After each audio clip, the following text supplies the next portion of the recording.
শত ফুল ফুটতে দাও, ফুলে ফুলে ছেয়ে যাবে এই বাংলার জমিন। দোকানের চিপা চাপা চায়ের দোকান, বিভিন্ন কোম্পানির অ্যাকাউন্টসের সেকশন, রাস্তাঘাটে, বালুর ঘাটে আমরা দেখবো শুধু নেতা আর নেতা। আজকে ঐতিহাসিক বৃহস্পতিবার, আমি বলছিলাম যে আজকে নতুন একটা রাজনৈতিক দলের আত্মপ্রকাশ ঘটতে যাচ্ছে। তবে এরা কারা? এরা আপনার আমরা যদি দেখি যে জুলাই আগস্ট অভ্যুত্থানে একটা অংশ কেউ কেউ দাবি করে একটা সিন্ডিকেট একটা রাজনৈতিক দল করে ফেলছে।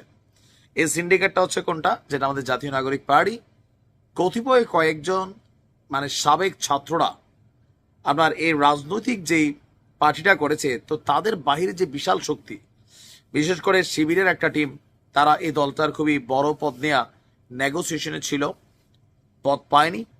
এরপরে এদেরকে ছোটখাটো পদ দেওয়া হয়েছিল, সেটা ওরা নেয়নি। এর মাঝখানে তারা ঘোষণা দিয়েছিল যে নতুন আরেকটি রাজনৈতিক দল করবে। তো আজকে আমরা যেটা দেখলাম, আপনার ছাত্রদের বাহিরেও এই জুলাই অভ্যুত্থানে যারা কানেক্টেড আছেন এমন অনেক মানুষ মিলে আরেকটা দল তৈরি করা হলো। আর এই দলটার নাম হচ্ছে জনতার দল। দলের নাম কি? জনতার দল, মানে আমার আপনার দল, জনতার দল।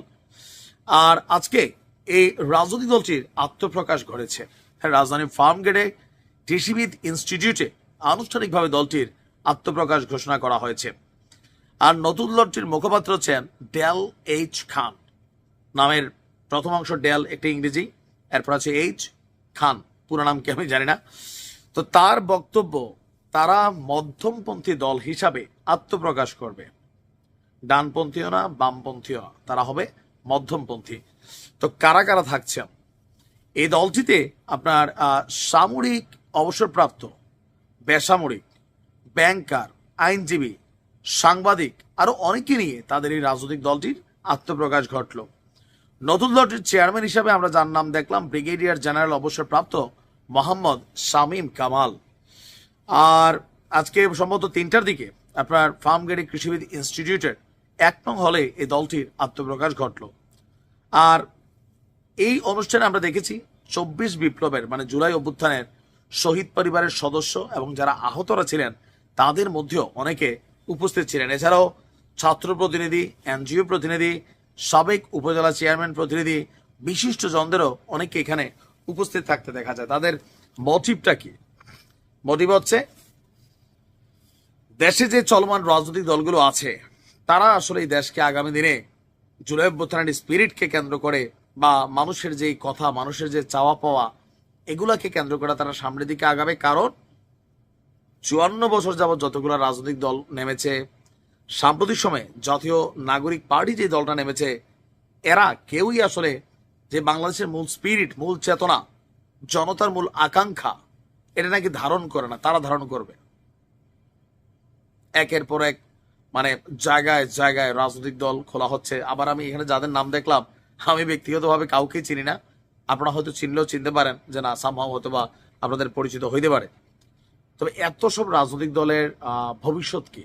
একটা ভবিষ্যৎ আছে, এই রাজনৈতিক দলগুলো টাকা পাওয়া যায়। যেমন জাতীয় নাগরিক পার্টি কোটি কোটি টাকা এরা পাইছে, বিভিন্ন মানুষ দেয়।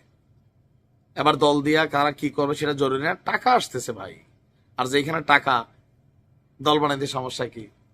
আপনিও বানাইতে পারেন চাইলে। হ্যাঁ, বেকারদের দল। ভালো থাকুন। আবারও একটু আপনাদেরকে একটা পুরোনো ঘটনা মাথায় দিতে মানে মাথায় ঢুকাইতে চাই। জনৈক বদরুল সিলেটের, তো সে খাদিজাকে ভালোবাসতো, কিন্তু খাদিজা তার প্রেমে সাড়া দেয় নাই। এই জন্য সে রাগান্বিত হইয়া একদিন রাস্তার মধ্যে খাদিজারে হাতের কাছে পেয়ে সে চাপাতি দিয়া অনেক আদর করে দিচ্ছে। এই ঘটনার পর বাংলাদেশে একটা নাম তৈরি হয়েছিল যে বদরুল লীগ।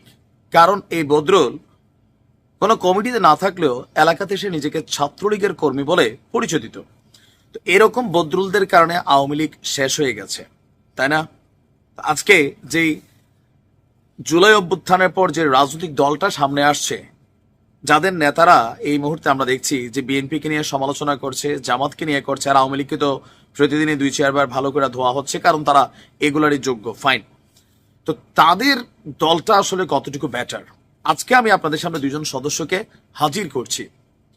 এদেরকে শুধুমাত্র বহিষ্কার করা আমার মনে হয় যে দল থেকে সিদ্ধান্ত কি আসবে জানি না, বাট খুবই স্ট্রং একটা সিদ্ধান্ত আসা উচিত। কারণ দল ঘোষণার আগেই, এখনো নিবন্ধন হয়নি, বিভিন্ন জনের বিভিন্ন শত কোটি, তারপর কোটি কোটি টাকা পয়সা, কারো বাবা, কারো ভাই, কারোর চামচা, অনেকেই হিউজ একটা টাকা পয়সা কামাচ্ছেন।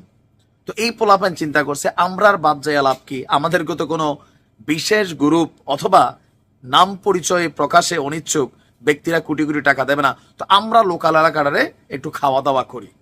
এই চিন্তা করে চট্টগ্রামে জাতীয় নাগরিক পার্টির 2 সদস্য তারা হকারদের কাছ থেকে চাঁদাবাজিতে নামছে। আর এই দুজনের নাম হচ্ছে আসাদুজ্জামান রাফি এবং আব্দুল কাদের ইমন। তারা জাতীয় নাগরিক পার্টির যে কমিটি ইপিজেড থানা আছে সেই থানা প্রতিনিধির সদস্য। গতকালকে রাতে ইপিজেড থানার ইপিজেড এলাকা থেকে চাঁদাবাজি করার সময় তাদেরকে আটক করা হয়।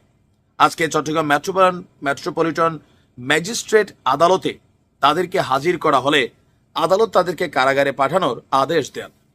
আর 25শে ফেব্রুয়ারি জাতীয় নাগরিক কমিটির ভেরিফাইড ফেসবুক পেজে ঘোষিত প্রতিনিধি তালিকায় এই আসাদুজ্জামান রাফি 1 নম্বরে রয়েছে, আর 32 নম্বরে রয়েছে আব্দুল কাদের ইমনের নাম। তো এরকম চাঁদাবাজ সন্ত্রাসীদেরকে নিয়ে যদি একটা জাতীয় নাগরিক পার্টি গঠিত হয়, তাহলে বুঝতে হবে এদের দৌড় কত দ্রুতই থেমে যাবে। ইপিজেড থানার ওসি বলছেন যে তারা সিপিজেড এলাকায় ভ্রাম্যমাণ কাঁচামাল ব্যবসায়ীদের ভয়ভীতি দেখিয়ে চাঁদা আদায়ের সময় 2 জনকে আটক করে স্থানীয় জনতা। পরবর্তীতে পুলিশ আসামিদের গ্রেপ্তার করে হাজতে পাঠায়। আর এ ব্যাপারে জাতীয় নাগরিক পার্টির এখন পর্যন্ত কোনো মন্তব্য আমরা পাইনি, তবে এই সিমটমগুলা একটা বার্তা দিচ্ছে। দলটার একদম প্রথম থেকে শেষ পর্যন্ত নানান ধরনের অভিযোগ, ইভেন যারা আগামীতে এই দলে যোগ দিবেন লাইক আসিফ মাহমুদ, তাদের কিনো সাংবাদিক ইলিয়াসের একের পর এক প্রতিবেদন আরো বলছে যে অনেকের নাকি আছে। এরকম যদি হয় ভাই, তো আর আপনারা বিএনপি নিয়ে সমালোচনা করেন, লাভটা কি? আওয়ামী লীগ তো আউট অফ মার্কেট ধরে নিলাম, কি দিবেন উপহার দেশকে? কারণ নেতা যতটা না খারাপ হয়, কর্মীরা দলের 12টা বাজায়, নেতারও 12টা বাজায়। দেখা যাক জাতীয় পার্টি কি সিদ্ধান্ত নেয়। জাতীয় নাগরিক পার্টি ভালো থাকুন।